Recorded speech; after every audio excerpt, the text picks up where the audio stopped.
If you're listening by lamplight, leave a trace in the margins.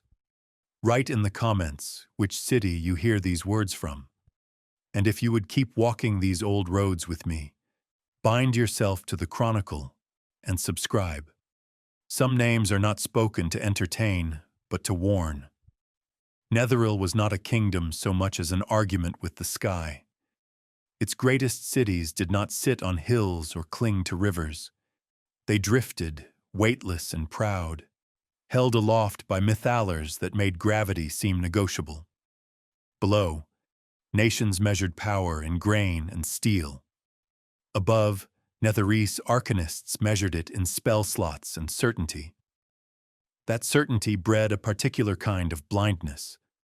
Netheril's mages spoke of art and craft as if magic were a tool they had forged themselves.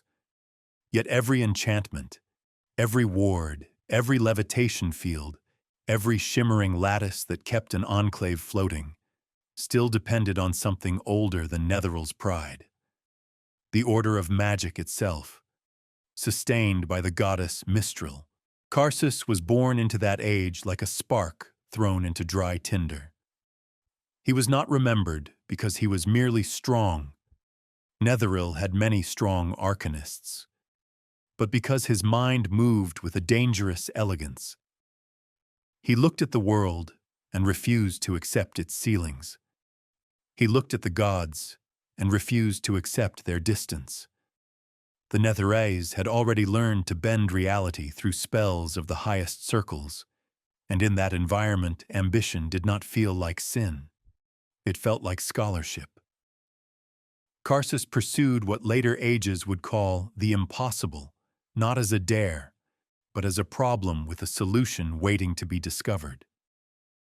Here is the first truth that changes the story. Karsus did not seek divinity through worship. He did not gather a following to pray him into heaven. He attempted something colder, an act of arcane theft, written into the structure of a spell. He devised Karsus's avatar, a working of such magnitude that it stood apart even among Netheril's great magics. Its intent was simple to state and monstrous to perform: to seize a god's power directly by force of spellcraft. If the gods held dominion because they possessed what mortals could not, then Karsus would take possession. And the choice of target was the moment everything became fatal. He did not aim for a war god or a distant power of storms. He reached for Mistral, because Mistral was not merely a deity among others. She was bound to magic itself. Netheril's empire of floating stone and shimmering wards rested on her existence, even while Netheril pretended it did not. In the middle of this tale stands the pivot that makes Karsus more than a reckless genius. He believed a god's power could be worn like a mantle. That divinity could be transferred without collapsing the system it governed. That belief was his private doctrine, and it was wrong in the most catastrophic way a mortal can be wrong. For in Netheril, the greatest spell was not simply a weapon. It was a lever against the foundation of the world. Karsus's plan reveals what Netheril truly was. Not a civilization that had mastered magic, but a civilization standing atop it, trusting it to hold, never imagining the beam could be pulled. So before any casting, before any sky city ever began to tremble, Karsus had already committed the decisive act. He treated the source of magic as property, and in doing so, he turned the highest achievement of Netheril into a single, silent question: whether the realms can survive when a mortal reaches for the thing that makes all spells possible. Netheril's wonders were not scattered miracles. They were a system. A floating enclave was more than stone lifted into the air. It was a civilization built around a single humming heart. The Mythalor, a mass of arcane power that fed lesser enchantments, the way a furnace feeds a city in winter. Light without flame, water without wells, fields that grew in the sky, walls that remembered their shape. The Netherese did not simply cast spells, they lived inside spellwork. That is why Netheral's arrogance took the form it did. When an entire generation is raised under wards that never sleep, when streets are warmed by permanent dweomers, when distance is erased by portals and pride, magic stops feeling like a mystery. It becomes utilities. It becomes entitlement. And yet, for all their mastery, the Netherese were dependent on a structure they did not invent, the weave, the underlying order that made spellcasting possible at all. They could reshape it in places. They could ride it with unmatched skill. But they could not replace it any more than a sailor can replace the sea. Here is the quiet reveal embedded in every Netherese achievement. The more permanent their civilization became, the more brittle it grew. A farm can burn and be replanted. A ward network that fails across an enclave does not damage a city. It unmakes the premise that the city can exist. Netheral's later age was also an age of pressure. In the deep places of the world, the Faerûn, ancient, inimical beings, waged a war not merely with tooth and spell, but with hunger for magic itself. Their presence turned regions into dead zones where sorcery faltered, where the very resource Netheral depended on became contested and scarce. In response, Netherese arcanists did what they always did. They escalated. Spell research in Netheral was not an eccentric hobby. It was national survival, performed by an elite caste that treated innovation as both status and weapon. Circles of archwizards pursued workings beyond what later ages would dare attempt. In some tellings preserved by sages, Netheral's greatest mages pushed past the familiar boundaries of spellcraft into higher circles, now forbidden or impossible. Magic of such magnitude that later civilizations would only inherit the ruins and the warnings. And in that environment, Karsus makes more sense. He did not rise in a world that feared overreach. He rose in a world that rewarded it, until the moment it didn't. He watched Mythalers sustain the impossible and learned a brutal lesson. Power is real, and limits are negotiable, if you are clever enough. He studied the conflicts that bled Netheral and saw that every victory still had a ceiling, because every spell, every ward, every engine of floating stone still passed through a divine order it did not command. The anchor truth of this part is simple. Karsus's ambition was not born from vanity alone. It was born from a civilization that had turned the weave into architecture, and then discovered the terror of relying on something it could not control. By the time his name began to carry weight among Netherese arcanists, the question was no longer whether a mortal could reshape reality. Netheral had proven that daily. The question, unspoken but present in every Mythaler's hum, was whether reality could be reshaped without permission from the power that made reshaping possible. And once that question exists, a mind like Karsus's does not leave it unanswered. Karsus did not begin with blasphemy. He began with analysis. In Netheral, the difference between a legend and a researcher was often only a handful of surviving apprentices. Spellcraft was documented, refined, traded, and guarded like a currency. Karsus moved through that world with a singular appetite. Not for comfort, not for status, but for the skeleton underneath the body of magic. What made it obey? The Netheras called their greatest works high art, but Karsus saw the flaw in that phrase. Art suggests freedom. Magic, he realized, was obedience. Obedience to a structure that existed before Netheral and would remain after it, unless something broke it. Every spell, no matter how grand, still flowed through the weave, and the weave, by its nature, implied a keeper. Mistral, not a distant patron, not merely a name invoked by priests, a living axis. The realm's arcane order was not neutral terrain. It was governed, even when governance was gentle. In later ages, scholars would argue over how conscious that governance was, how much was law, how much was instinct. But the practical truth Netheril could not escape was that magic was not only physics, it was relationship. Karsus did not want relationship, he wanted possession. Here is the micro-reveal that reframes him. His goal was not to cast the greatest spell ever known. His goal was to remove the very concept of permission from magic. To make the highest authority mortal, measurable, and, most importantly, his.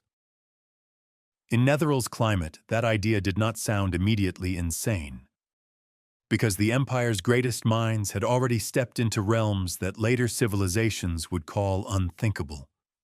Floating cities were proof that the world's oldest rules could be negotiated. The existence of mythalars was proof that power could be stored and distributed like heat. Karsus looked at those proofs and drew a final line. If the weave could be ridden, then it could be seized. A mortal becoming a god was not unheard of in the wider realms, but those paths were not Karsus's path. Apotheosis by worship, by divine sponsorship, by cosmic bargain, those were slow and uncertain. Karsus's mind did not tolerate slow.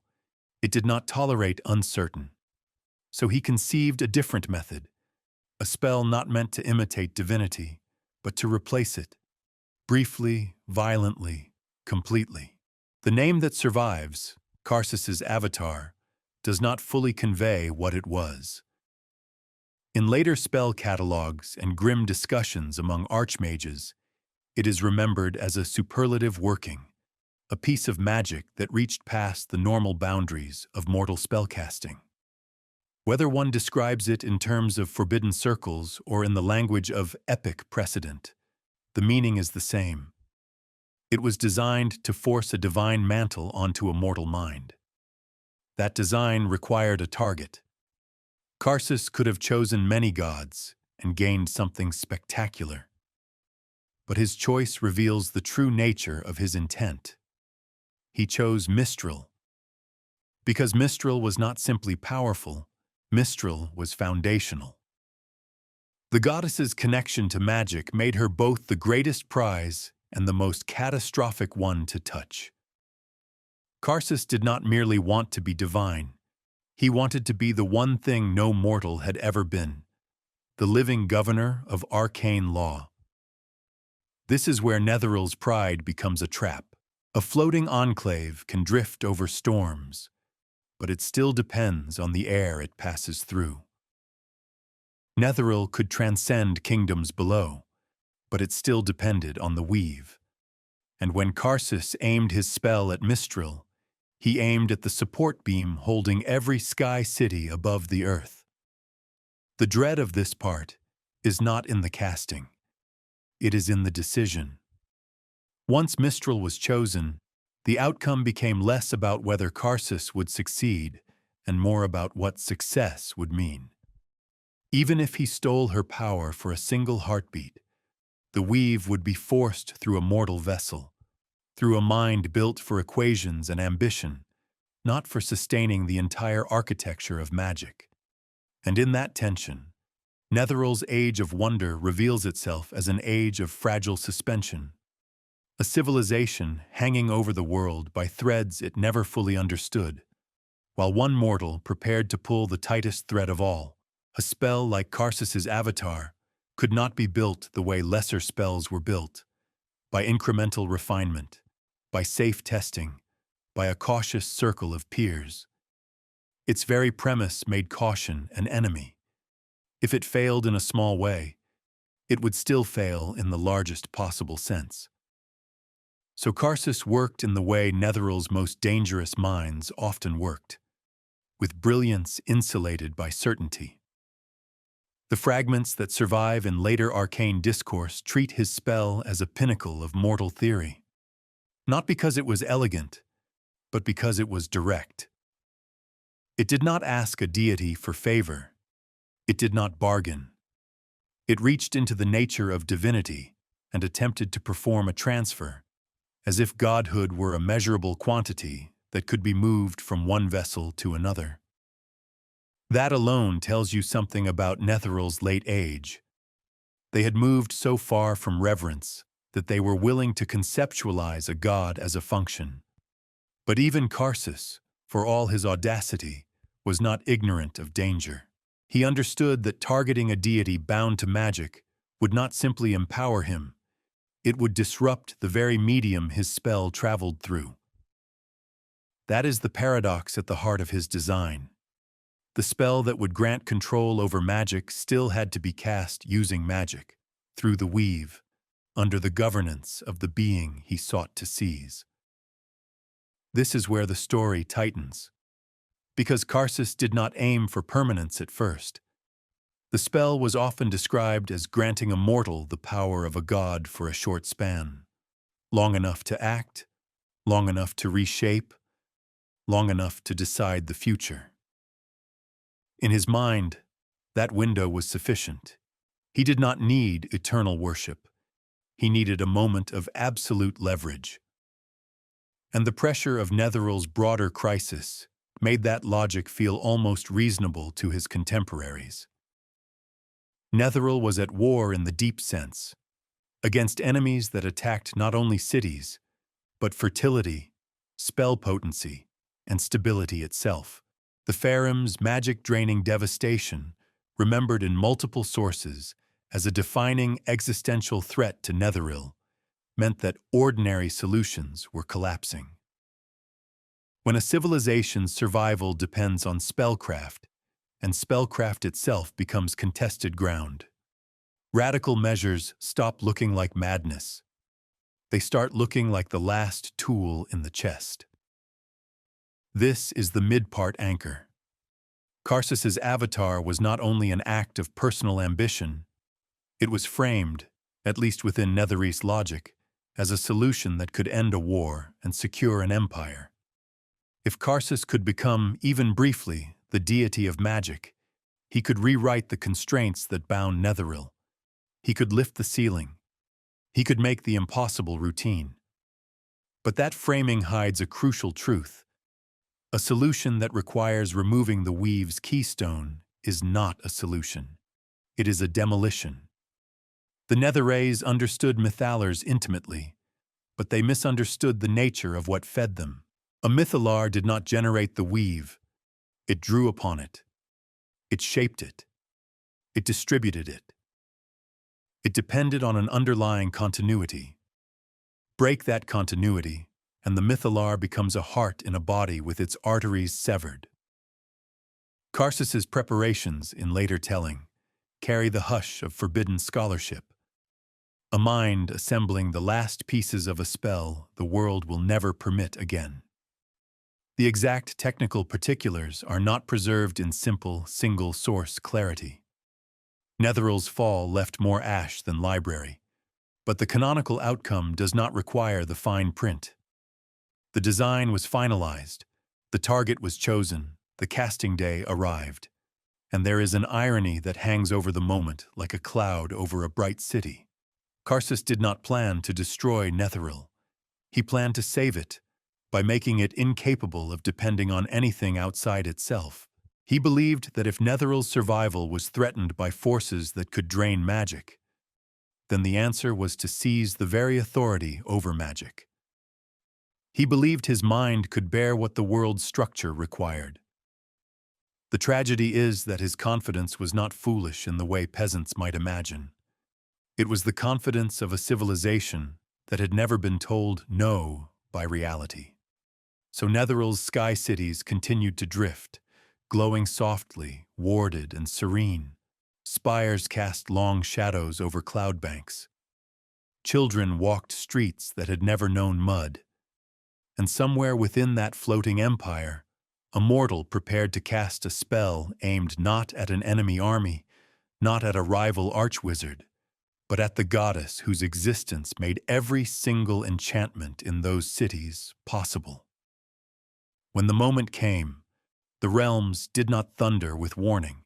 They simply held their breath, because the next heartbeat would decide whether magic was a tool mortals could finally own, or a living order that would break rather than be possessed. Accounts of the moment itself survive with the same quality you find in all catastrophe: clarity and consequence, haze and sensation. Netheril fell so hard that memory fractured around it, but the central fact stands firm in canon. Karsus cast Karsus's avatar, and for a brief, impossible span, it worked. The spell's success was not the triumphant ascent Karsus imagined. It was more like forcing a river through a glass vessel. Power did not arrive in neat measures. It arrived as totality, an entire cosmic burden pressed into a mortal framework that had never evolved to carry it. In that instant, the weave itself was disrupted, because the one bound to it, Mistral, was torn away from her function. The realms did not merely lose a goddess's attention, they lost the stabilizing presence that made magic flow in a coherent way. This is the micro-reveal that makes the catastrophe feel inevitable. Karsus did not steal a god's strength the way one might steal a blade from a warrior. He seized the hand that held reality's rules in place. Netheril's magic reacted first, not because it was weak, but because it was everywhere. Wards flickered. Permanent enchantments stuttered like lungs forgetting how to breathe. The Mythalars, those immense engines feeding whole cities, depended on continuity, and continuity had just been torn. In later retellings, the failure is described as immediate and cascading, as if every working above a certain threshold simply lost its anchor and began to unravel. And the sky cities, for the first time since their rise, felt weight. It did not happen with a single dramatic crack. It happened with the sudden absence of the invisible force that had always been there. Gravity did what gravity has always done. It claimed what had been defying it. Some enclaves may have fallen in silence at first, drifting down before the true speed of collapse took them. Others plunged.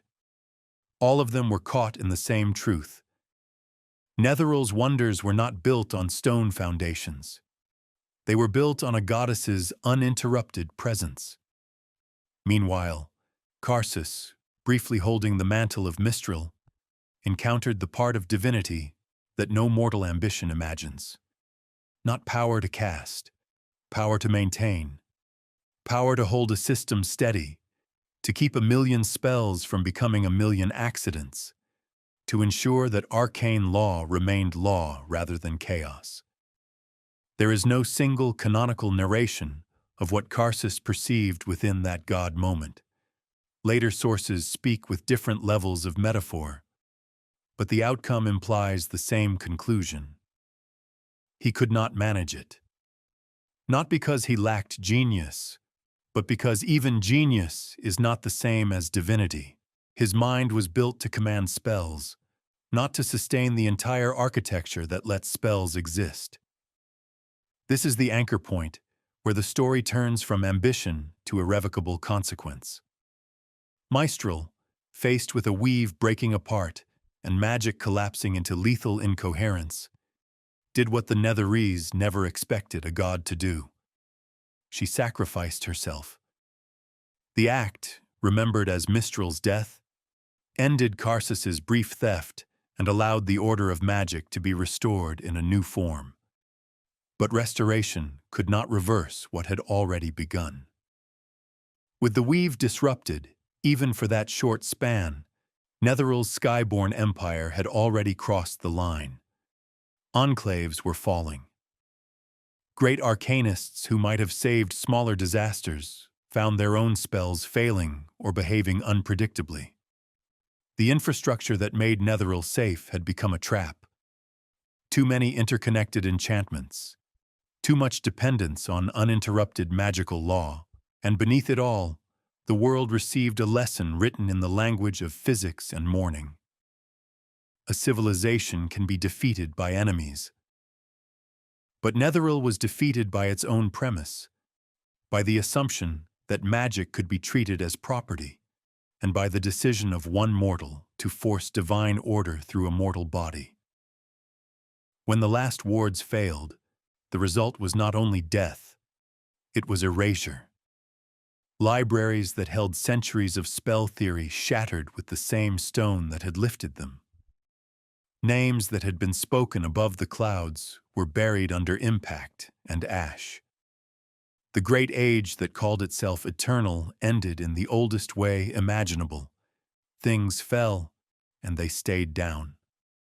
Karsus's casting did not merely change Netherill's fate. It changed the nature of magic in the realms forever. Because a goddess had died to prevent the weave itself from collapsing into something unrecognizable.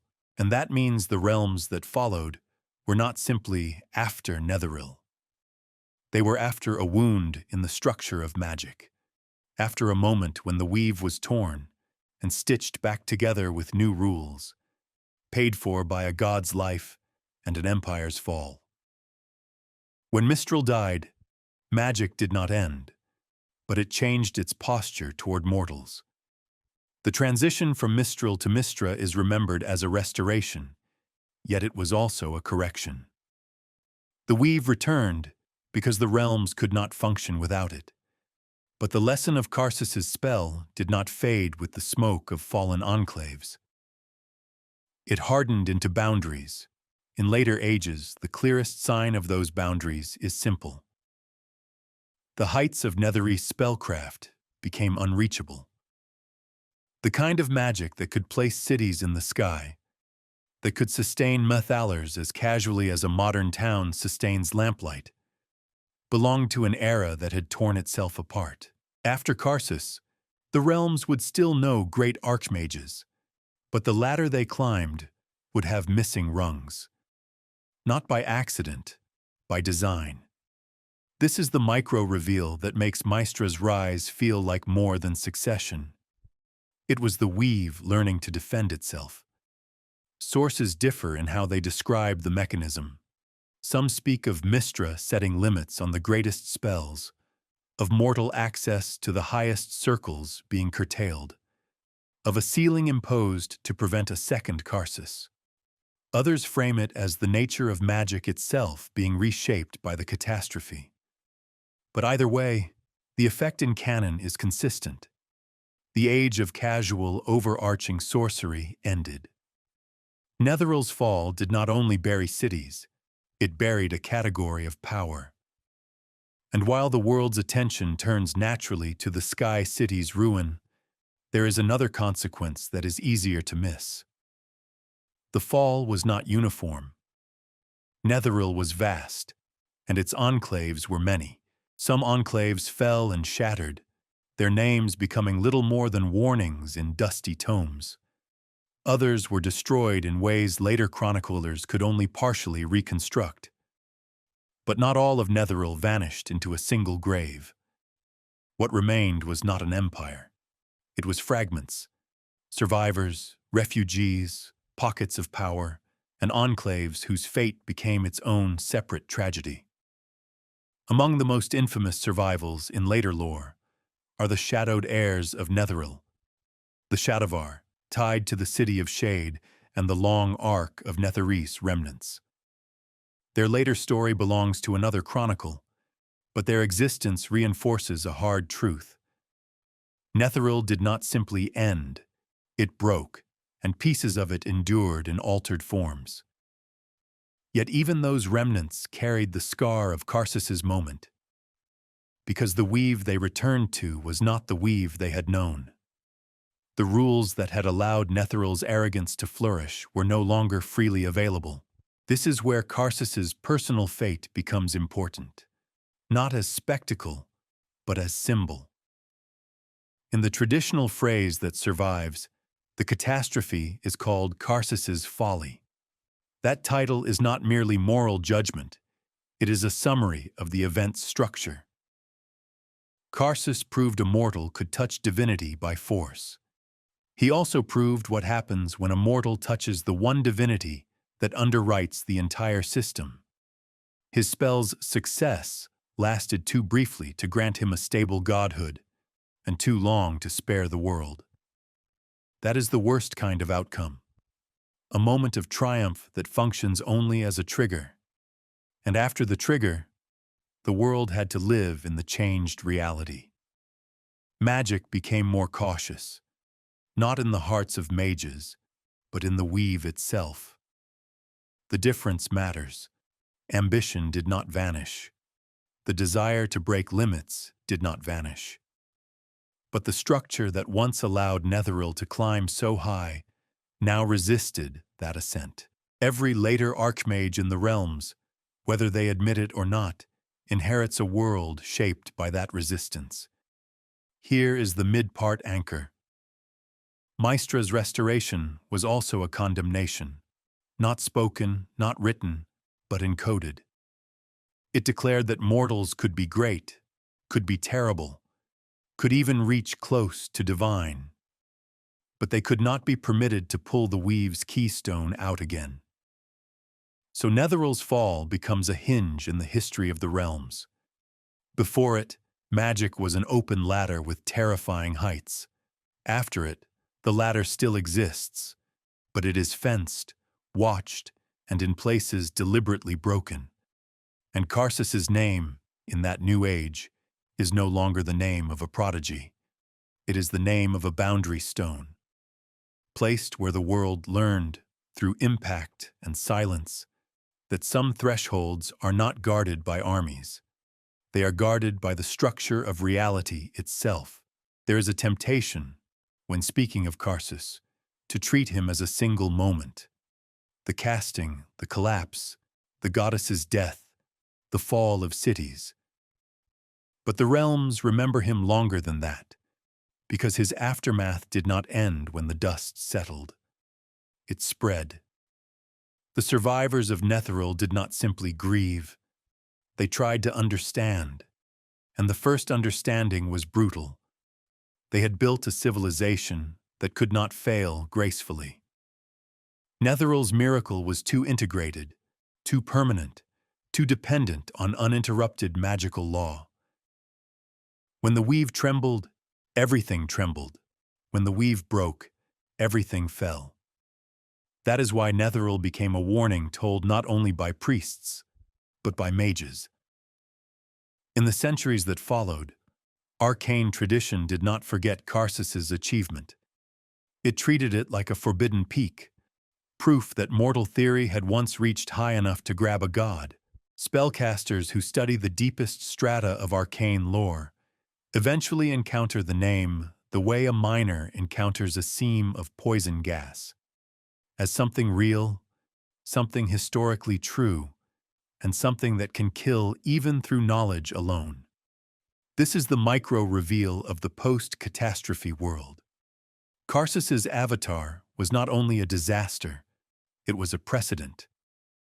It proved that if someone could reconstruct the necessary theory, the act might be attempted again, unless the weave itself prevented it. And that is precisely what later lore implies. Maestra's stewardship included mechanisms meant to stop certain spells from being possible in the same way. Not because mortals became less clever, but because the structure they cast through would no longer yield to that particular shape of overreach. But where does that leave Karsus himself? Canon preserves his end as tragic, and it preserves it with a strange solemnity. Karsus did not ascend into stable godhood. The mantle he seized could not remain on him.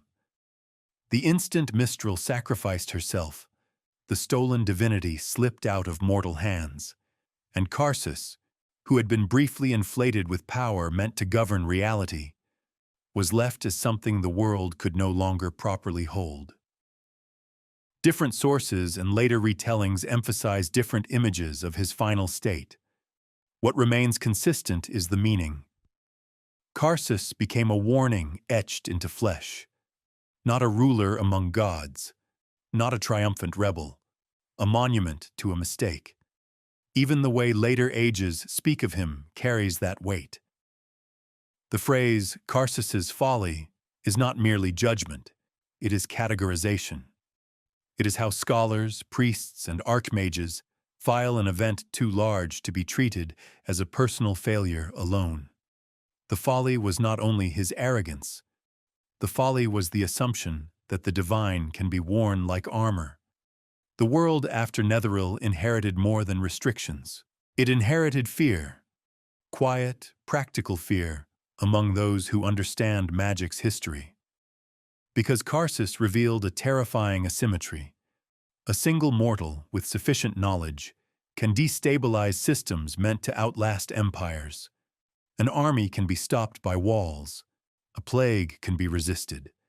But a spell aimed at the weave itself bypasses every ordinary defense. It attacks the possibility of defense. This is the anchor that reframes all later arcane ambition. The greatest threat is not a wizard hurling fire. The greatest threat is a wizard attempting to rewrite the rules that make fireball possible. And that is why Netheril's ruins became a kind of pilgrimage site for the reckless and the disciplined alike. Not because the stones were beautiful, but because they contained fragments. Shards of mythalar theory, remnants of spell matrices, broken records of an age that had touched heights no longer accessible. In later centuries, many would seek those remnants for power, for understanding, or for the sick thrill of standing where the world once broke. The tragedy is that Karsus's name invites exactly that kind of curiosity. It draws minds toward the edge. It tempts later spellcasters to ask whether the realms overreacted, whether Mystra's limits are too strict, whether Netheril's fall was simply the price of progress. But Netheril's fall was not progress. It was collapse. Karsus did not discover a new continent of possibility. He discovered a structural weakness and ripped it open. The resulting wound demanded divine sacrifice to close, and the scar became law. By the end of this part, the listener should feel a shift. Karsus is no longer merely a Netherese figure.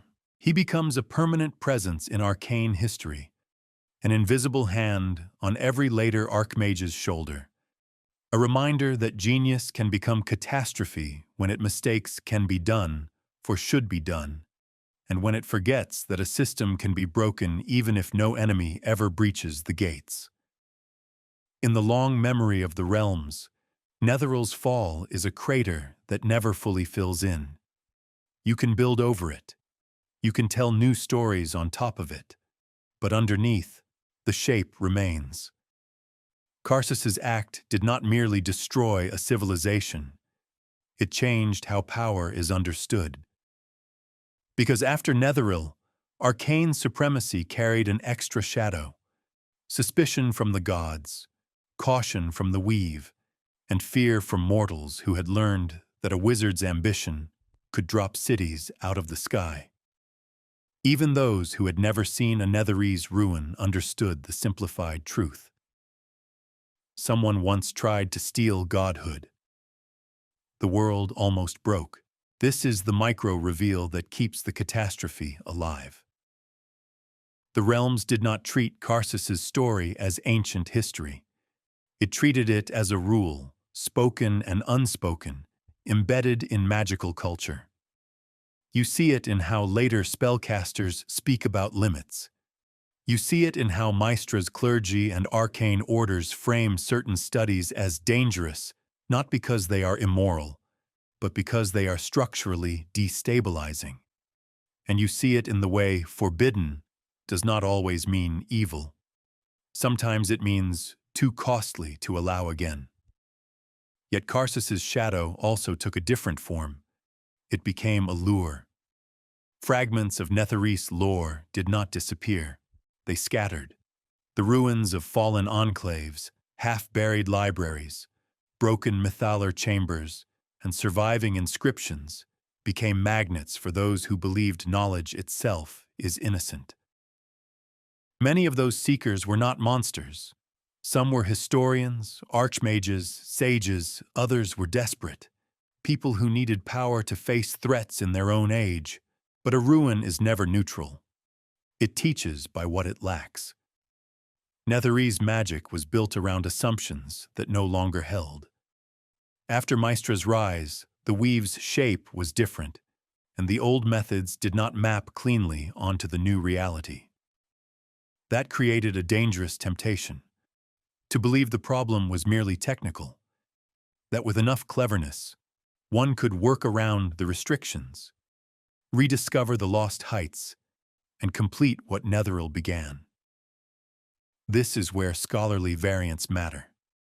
Some sources emphasize that the loss of Netherese high magic stems directly from divine limitation, Maestra's deliberate curtailment of certain spell levels and methods. Others emphasize that the catastrophe itself reshaped arcane law, making those heights inherently unstable or inaccessible. Both interpretations lead to the same lived outcome. Netheril's apex became a mythic ceiling, and those who try to press against it are forced into increasingly dangerous approaches. And dangerous approaches have consequences, even when they do not reach Karsus's scale. Later history in the realms is crowded with ambitious spellcasters, and not all of them are directly tied to Netheril. But Karsus's example becomes a template for a specific kind of transgression, the attempt to bypass the slow, communal, and uncertain paths of power with a single decisive act. Not negotiation, not worship, not earned authority, a shortcut. Karsus's avatar is the most extreme shortcut ever attempted. The mid-part anchor of this section is the shift in what divinity means in the eyes of mortals. Before Karsus, divinity could still be imagined by arrogant wizards as a higher tier of power waiting to be reached. After Karsus, divinity becomes something more like load-bearing structure. Gods are not merely stronger beings. Some of them are the joints and beams that hold reality's systems together. Pull one out, and the building does not remain standing long enough for you to admire your victory. That distinction alters the moral landscape without requiring sermons. It makes hubris less like pride and more like sabotage. Karsus himself, by this stage of the chronicle, almost vanishes as a person. What remains is his function in history. He becomes shorthand for a specific event and a specific warning. His name attaches to the fall of Netheril the way a disease attaches to an outbreak, not because he was the only cause, but because he was the decisive trigger. And the realms responds the way living systems respond to trauma. It develops antibodies. Arcane traditions become more cautious about certain research. Divine orders become more vigilant about signs of overreach. Maestra's church, in many tellings, takes on the role of guardian, not simply of worship, but of magical stability itself. None of this eliminates ambition. It channels it. It restricts it. It forces it to live within walls built from memory. By the end of this part, the listener understands Karsus not as a distant Netherese tragedy, but as a permanent pressure on the present. A reason why the weave feels watched, why certain heights remain unreachable, and why every great mage, even the benevolent, casts their greatest spells under the silent presence of a lesson learned when the sky fell. To speak of Karsus's end is to step into a chamber where the air is colder, not because the facts are uncertain, but because the meaning is. The realms did not preserve him as a martyr. They preserved him as a consequence. When Mistral sacrificed herself to save magic from collapsing entirely, the divine mantle Karsus had seized could not remain bound to him. A mortal mind, even one as vast as his, was never built to hold the weave's totality. Once the connection was severed, what remained of Karsus was no longer an arch-wizard in any ordinary sense. Different canonical tellings and later summaries emphasize different images, but the consistent point is stark. Karsus did not emerge from that moment as a stable god, nor as a living conqueror of divine power. His body and being were transformed by the attempt itself, leaving him as an emblem of failure, an existence that later ages could point to and say, "This is what happens when a mortal tries to bear what is meant to uphold the world." And this is where the story becomes heavier than spectacle. Because Karsus's failure was not only personal, it created a category of trauma in the weave. If Mistral's death was the emergency act that prevented total unraveling, then Mistra's restoration was the long work of ensuring the same crisis could not be triggered so easily again. In many later discussions of magic in the realms, one detail becomes central: the arcane ceiling that follows Netheril. The highest reaches of spellcasting that Netherese arcanists had explored became, in practice, inaccessible. Whether you treat this as Maestra's deliberate limitation, a fundamental reshaping of arcane law after the catastrophe, or both, the reality is the same. The realms that followed could still produce great mages, but not that kind of mage, and not that kind of world. This is the micro-reveal that recontextualizes Netheril's ruins. They are not merely relics of an old empire. They are relics from a different rule set of reality. That makes every Netherese artifact a kind of temptation. Not because it is automatically evil, but because it originates from assumptions that no longer hold. A spell formula carved into stone might describe heights the current weave will not permit. A myth-aller fragment might hint at an age when magic was treated like architecture, yet the blueprint cannot be rebuilt without confronting the very safeguards the weave now embodies. So Karsus's legacy becomes a paradox. He is remembered as a fool, but his work was also proof of mortal potential. He is condemned as a warning, but his ambition keeps returning in new forms. Each time a wizard decides the old limits are merely political, merely religious, merely temporary. Yet the lesson of Karsus is not political. It is structural. The realms can survive war, famine, and the rise of tyrants because those threats operate inside reality's rules. Karsus threatened the rules themselves. That is why the response to him is not merely moral condemnation. It is systemic change. A goddess dies, a successor rises, and magic itself returns with new constraints. The mid-part anchor here is that Karsus did not lose because another wizard outdueled him, or because a god struck him down in a fit of wrath. He lost because his victory created an unsustainable state. The act that elevated him briefly also made the world uninhabitable if it continued. So reality corrected. It corrected violently, and it corrected at the cost of an empire. By this stage, the listener should feel the story closing its circle. Karsus begins as a product of Netheril's arrogance, an age that believed every limit was a problem waiting for a solution. He ends as the proof that some limits are not puzzles. They are boundaries that keep the world from collapsing under the weight of its own power. His name survives not because it is admired, but because it is useful. It is a word that compresses an entire catastrophe into a single breath. A reminder that the weave is not merely a medium to exploit. It is a living order, bound to divinity, and it can be wounded. And when it is wounded, even the mightiest city in the sky falls like any other stone. Karsus's story ends where Netheril's story ends, not in a final battle, but in a changed world. After the fall, the realms did what mortals always do. They rebuilt. They renamed. They told themselves that their age was different, wiser, safer. Kingdoms rose in the dust of ancient catastrophes and believed the old warnings belonged to old empires. But Karsus's legacy is not carried by monuments. It is carried by the invisible laws under every spell.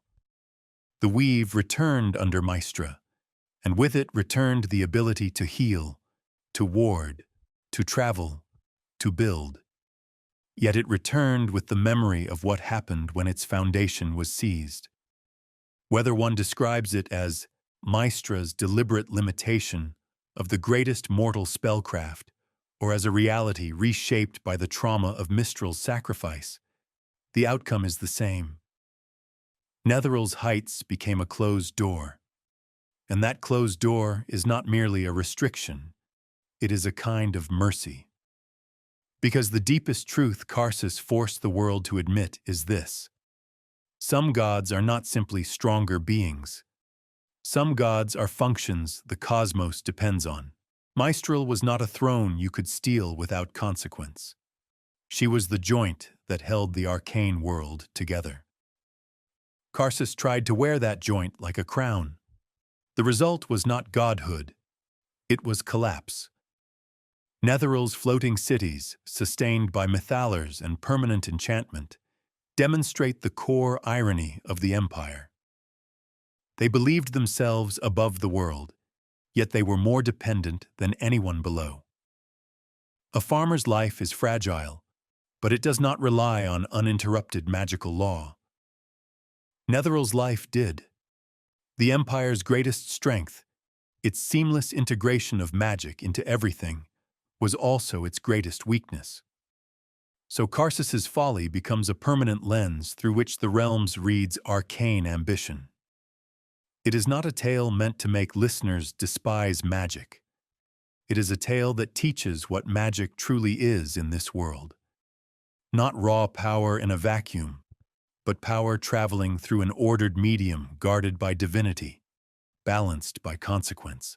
And that lesson echoes in every later era.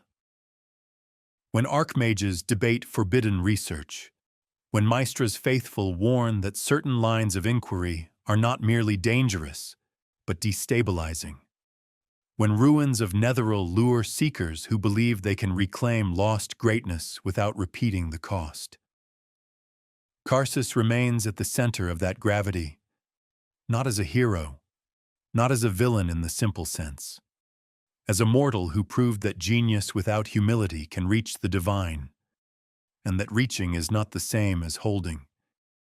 He demonstrated that it is possible to strike at the foundation of magic itself. He also demonstrated that the world will not survive it twice. In the end, that is why his name endures across millennia of spellbooks and whispered caution. Netheral's ruins are scattered across the map, half-buried and broken. Karsus's body, whatever shape it ultimately took, is not what defines him. What defines him is the scar he left in the rules of reality, a single spell that succeeded just long enough to teach the realms an eternal boundary. The gods of magic are not merely rulers above mortals. They are the structure that allows mortals to cast at all.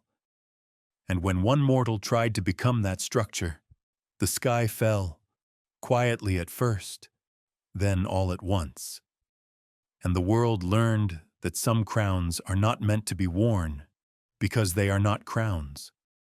They are the weight of the world itself.